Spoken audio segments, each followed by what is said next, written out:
दुनिया जहान ने कोई सारे नालों कोई वेली औरत ही भाई जिस भी कोई कोफ्ते ईजाद कीते भी पहले इन्होंने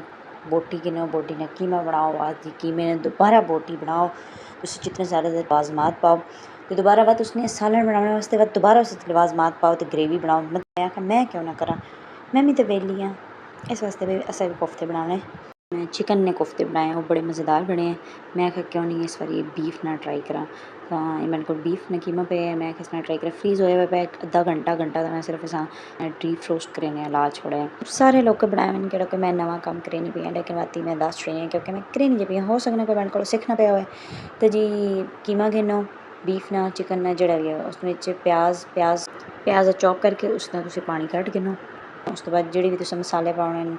उन पाओ कोशिश करो कि ड्राई मसाले पाओ अच्छा बंदे की करें भी ना थोड़े जे थिक अगर थोड़ा मिक्सचर ज़्यादा पतला हो वञे तो तुम उसने भुने में चने ना आटा बना के मतलब भुने में चना तुम पीस के उसने तुम मैं इतने आटा को नहीं पाया लेकिन मैंने कहा बाप को नहीं टुटे क्योंकि मैं प्याज़ा ना अच्छी तरह पानी काट के थे बिल्कुल ज़बरदस्त बने अच्छा इन्हें थोड़ी देर रेस्ट देने के बाद मैं ना फ्राई करके साइड पर कर देता तो उस तो बाद असी ग्रेवी बन सही ग्रेवी वास्ते तुसें एज अच्छा ग्रेवी वास्ते तुसें कुकिंग आयल प्याज फ्राई करने उस तो बाद नमक मिर्च हल्दी हरी मिर्च और टमाटर ना फ्राई करके उस तो बाद जी अस अदरक लहसुन पेस्ट थोड़ा जा खुश्क धनिया ना अच्छी तरह फ्राई करके फ्राई करने के बाद अस इस पा देने जी दही पा देनी दही तुम अपनी मर्जी ने जितनी क्वांटिटी पा जो मैं एक प्याला पाया उस तो बाद थोड़ा जहा गर्म मसाला सट के अस भुन लेना तो उस तो बाद जी मैं आलू पाए आलू में ढेर सारे पाए क्योंकि जी मेरे बच्चे कीमा मटन चिकन किसी किस्म की कोई चीज़ नहीं खाने इस वास्ते उन्हें भी राज़ी करना अच्छा थोड़ी देर आलू फ्राई करने तो बाद असा उसने कोफ्ते पाने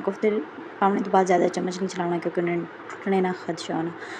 उस तो बाद मैं थोड़ा जहा तकरीबन 1.5 कप पानी ना पाया तो ना हल्का जहा दम लाया हुए ताकि थोड़ा जहा कच्चापन हो निकल वजे फिर इसने जैसा हरा धनिया कसूरी मेथी तो थोड़ा जहा गर्म मसाला सट के ढक्कन ला दिता तो मज़ेदार सालन तैयार है प्लीज़ सब्सक्राइब तो फॉलो कर वजाए तो लाइक की वजाए।